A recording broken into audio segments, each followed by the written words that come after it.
तर ओमराजे निंबाळकर यांच्या शिवसेनेतील प्रवेशानंतर स्थानिक स्वराज्य संस्थेमधील सदस्य शिवसेनेत घेण्यासाठी आता फिल्डिंग लावण्यात येत आहे।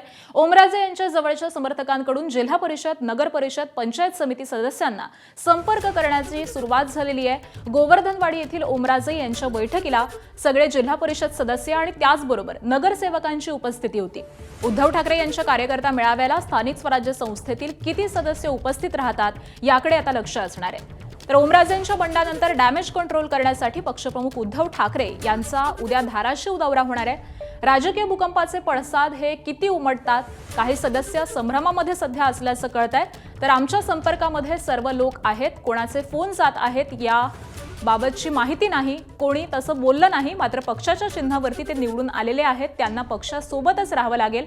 वेगळी भूमिका घेतली तर कायदेशीर कारवाई केली जाईल, आमदार कैलास पाटील असा इशारा दिलेला आहे। आमदार कैलास पाटील यांच्याशी संवाद साधलाय आमच्या प्रतिनिधींनी, पाहूयात।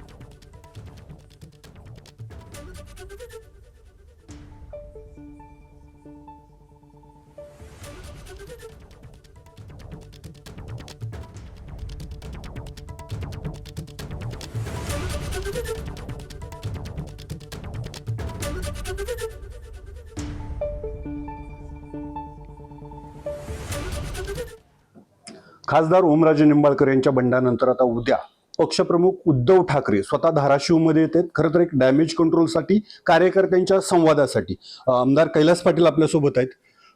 किती बंडाचा फटका आहे?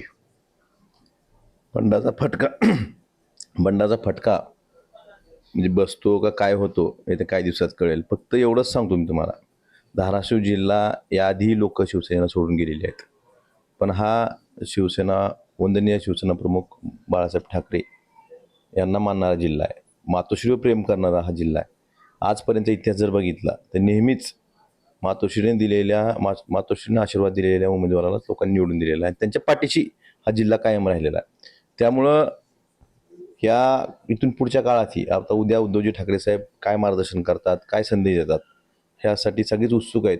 आणि आपण उद्या आवर्जून त्या ठिकाणी बघितलं पाहिजे की लोक उत्स्फूर्त किती लोक तिथे येतील आणि उद्धव साहेबांना ऐकण्यासाठी, त्यांचे विचार ऐकण्यासाठी उद्या लोक पूर्ण जिल्हाभरातून उत्स्फूर्तपणे त्या ठिकाणी येतील। तुम्ही जिल्हाभरात बैठका घेतल्या, शिवसैनिकाचा जे काही हाडाचे शिवसैनिक म्हटले जातात त्यांचा प्रतिसाद कसा आहे, त्यांचं म्हणणं काय आहे, काय संवाद होत होता? शिवसैनिकांचा प्रतिसाद खूप चांगला या ठिकाणी आहे। या बैठकांमधून आपल्या लक्षात आलं की आम्ही अपेक्षित बैठकीला काही ठराविकच लोक आम्ही आमंत्रित केली असताना आम्हाला जागा पुरल्या नाहीत। त्यामुळं खूप मोठ्या प्रमाणात शिवसैनिक उत्स्फूर्त स्वतःहून येतोय आणि शिवसैनिकांच्या मनाला कुठेतरी लागलेलं आहे किंवा ही जी गोष्ट पक्षाबाबत घडली, उद्धव साहेबांसोबत घडलेली, त्यामुळे हा फक्त उद्धव साहेबाला बसलेला धक्का नाही तर हा प्रत्येक शिवसैनिकाला बसलेला धक्का आहे। त्यामुळे त्यातून तो चौताळून उठून या ठिकाणी शिवसैनिक प्रत्येकजण कामाला लागलेला आहे। एकीकडे आता शिवसैनिक कामाला लागला, मात्र काम होत नाही म्हणूनच ओमराजे शिवसेनेत गेले।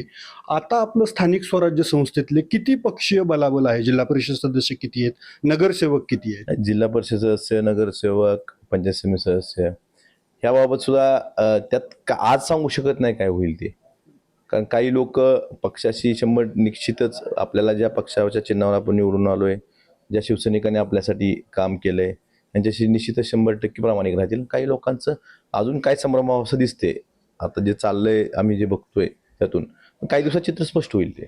ओमराजेंचे जे जवळचे सहकारी आहेत त्यांच्याकडनं खरं तर स्थानिक स्वराज्य संस्थेच्या पदाधिकाऱ्यांना गळाला लावण्याचे प्रयत्न सुरू आहेत, त्यांना फोन जात आहेत।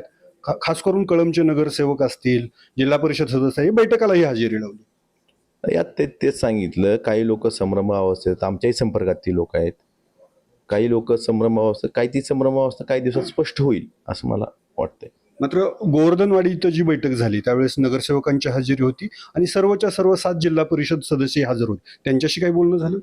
संपर्कात आहेत ती लोक आमच्या, त्यांचीही संभ्रमावस्था आहे, अजूनही त्यांनी काही निर्णय घेतलेला मला दिसत नाही। आणि एवढं पक्षविरोधी भूमिका घेणं कुणालाही सोपं नाही असं मला वाटतंय। मात्र काही नगरसेवकांनी जाहीर भूमिका मांडली की आम्ही नको जा म्हणून सांगायला आलतो, पण आता जा हा आमचा त्यांना सल्ला आहे असंही त्या दिवशी म्हटलं। आता त्यांचा सल्ला आहे मी काय बघितलेला नाही, नको जा म्हणून सांगायला आले, त्यांचा सल्ला काय हे त्यांना तेच विचारू शकतात, काय त्यांची भूमिका काय ते। उद्या जर स्थानिक स्वराज्य संस्थेतले हे नगरसेवक असतील, जिल्हा परिषद सदस्य असतील, ओमराजेंसोबत गेले तर आता जिल्हा प्रमुख म्हणून तुमची काय किंवा पक्ष म्हणून काय कारवाई त्यांची? पक्ष म्हणून जी काही कायदेशीर कारवाई आहे ते पक्ष करेल. एबीपी माझा, उघडा डोळे बघा नीट.